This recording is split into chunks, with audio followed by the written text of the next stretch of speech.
Assalamualaikum warahmatullahi wabarakatuh. Sobat K yang dimuliakan Allah, saya Haji Abdul Hamid Faruk, pengasuh Pondok Pesantren Al-Mubarak As-Siddiqi, Yayasan Abdul Wahid Hashim Balung, Jember. Sebentar lagi kita akan merayakan Idul Fitri.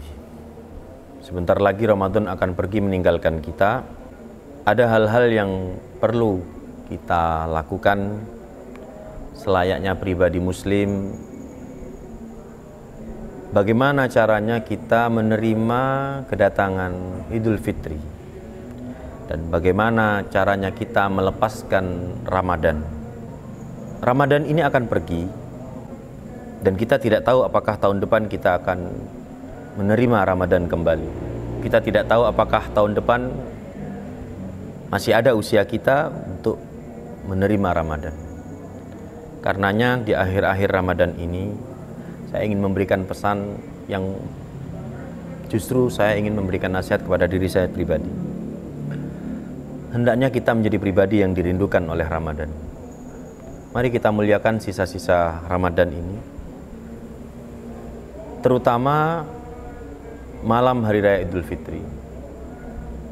Ketika kita memuliakan Ramadan, sisa-sisa akhir dari Ramadan ini, dan kita memuliakan malam Idul Fitri, maka Ramadan, ketika nanti Ramadan kembali menghadap kepada Allah, Ramadan akan menyebut nama kita.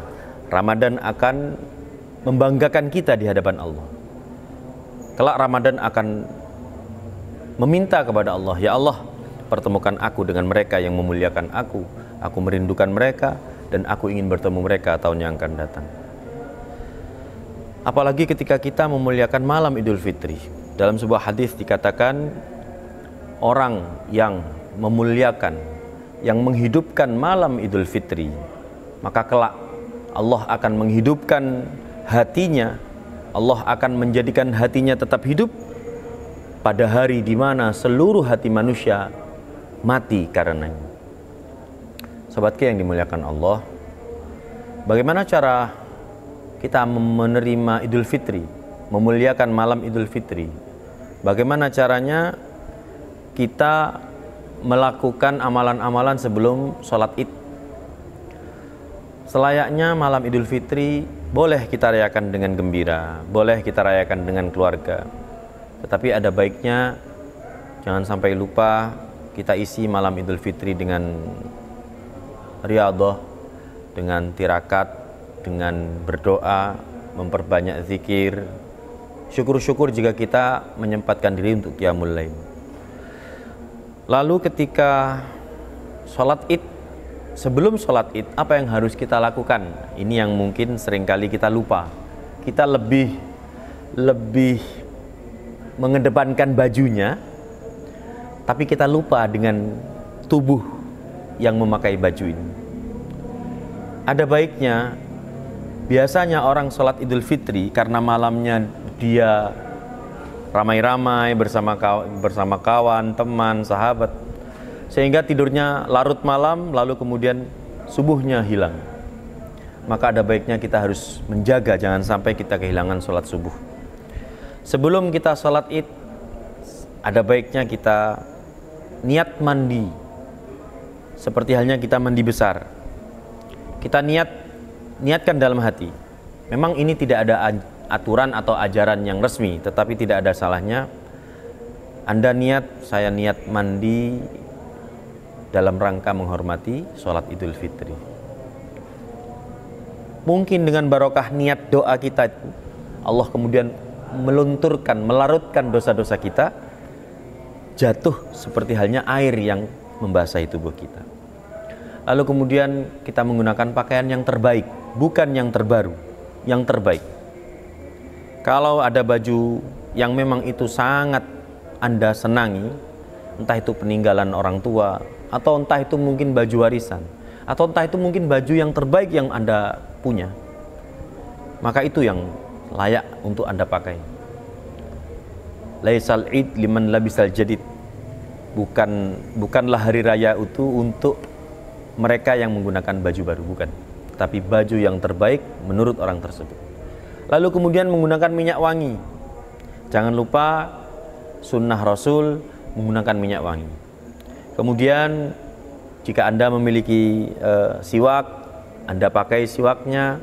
Anda berjalan menuju ke tempat diadakan sholat, baik itu masjid maupun di lapangan. Di antara sunnahnya juga ketika Anda berangkat melalui satu jalur, maka pulangnya Anda mencari jalur yang lain. Lalu kemudian ketika sampai di masjid, jangan lupa Anda sholat tahiyatul masjid. Sholat tahiyatul masjid, meskipun mungkin itu masih waktu yang diharamkan, tetapi kalau sholat tahiyatul masjid tidak ada keharaman. Sambil menunggu sholat id dilaksanakan, jika memang sudah masuk waktu sholat duha, ada baiknya kita juga sholat duha sambil menunggu sholat id dilaksanakan. Jangan lupa perbanyak membaca takbir, perbanyak membaca zikir, tahmid, tahlil, tasbih sebanyak-banyaknya. Mulai dari malam azan maghrib, malam Idul Fitri, sampai ketika sholat id dilaksanakan.